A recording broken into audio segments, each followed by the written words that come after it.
William Marrion Branham's story began in poverty. He was born in rural Kentucky in 1909. His family was impoverished. They lived in a small cabin. Even as a young boy, Branham claimed to experience supernatural events. He spoke of visions and voices. These experiences would shape his life. He believed he was chosen by God for a special purpose. Branham's formal education was limited. He left school early to help support his family. Despite this, he possessed a natural charisma and speaking ability.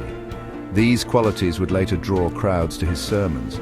He began preaching in his early 20s. He quickly gained a reputation for his fiery delivery and claims of healing powers.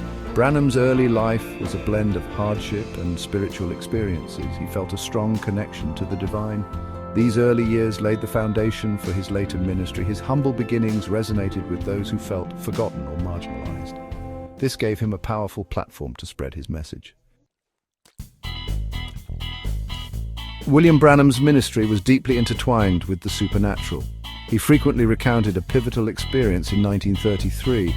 A bright light descended upon him while baptizing in the Ohio River.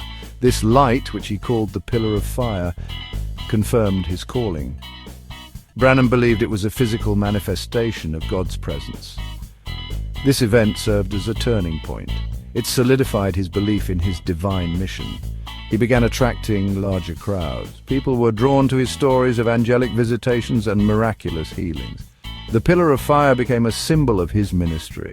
It appeared in photos and eyewitness accounts. Branham's claims of supernatural encounters were met with mixed reactions. Skeptics dismissed them as fabricated tales. However, believers saw them as proof of his anointing. These experiences, regardless of their authenticity, were central to Branham's appeal. They fueled the rapid growth of his following. In 1933, the same year as his Pillar of Fire experience, William Branham established the Branham Tabernacle.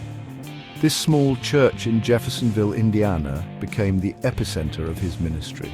It was a place where people flocked for healing and spiritual guidance. The tabernacle was more than just a building. It represented a community of believers united by their faith in Branham's message.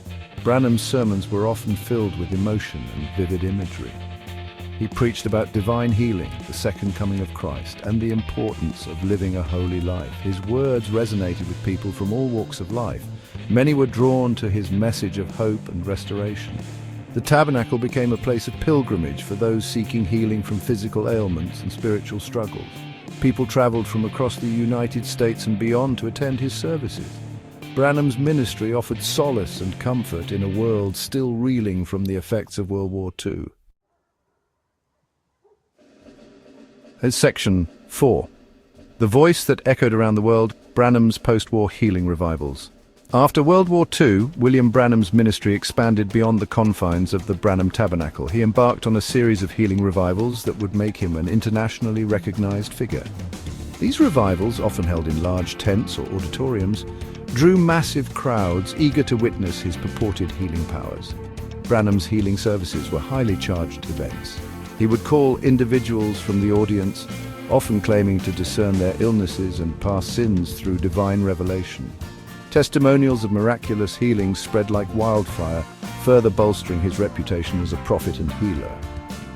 The post-war era was a time of uncertainty and spiritual seeking. Branham's message of hope, healing, and divine intervention resonated deeply with many who were grappling with the aftermath of war and the anxieties of a rapidly changing world. His revivals offered a sense of solace and spiritual renewal. Section 5. The message, a global phenomenon, amplified by technology. William Branham's ministry coincided with the rise of new technologies that would profoundly shape its reach and legacy. His sermons were recorded and distributed on a massive scale, first through vinyl records and later through cassette tapes and radio broadcasts. This allowed his teachings, which he referred to as the message, to reach a global audience far beyond those who could attend his services in person. The advent of the internet and digital media further amplified the spread of the message. Today, Branham's sermons are available online through websites and mobile apps, ensuring their continued accessibility to a global audience. His followers, often referred to as message believers, can be found in countries around the world. The use of technology has been instrumental in preserving and disseminating Branham's teachings. It has allowed his message to transcend geographical boundaries and reach new generations of followers. However, it has also contributed to the fragmentation of his movement, with different groups interpreting his teachings in various ways. Section 6. Seeds of discord, controversies and criticisms surrounding Branham's teachings. Despite his immense following and claims of divine healing, William Branham's ministry was not without controversy. His teachings, particularly his views on denominations, women and race, drew criticism from both within and outside religious circles. Some of his pronouncements were seen as divisive and discriminatory.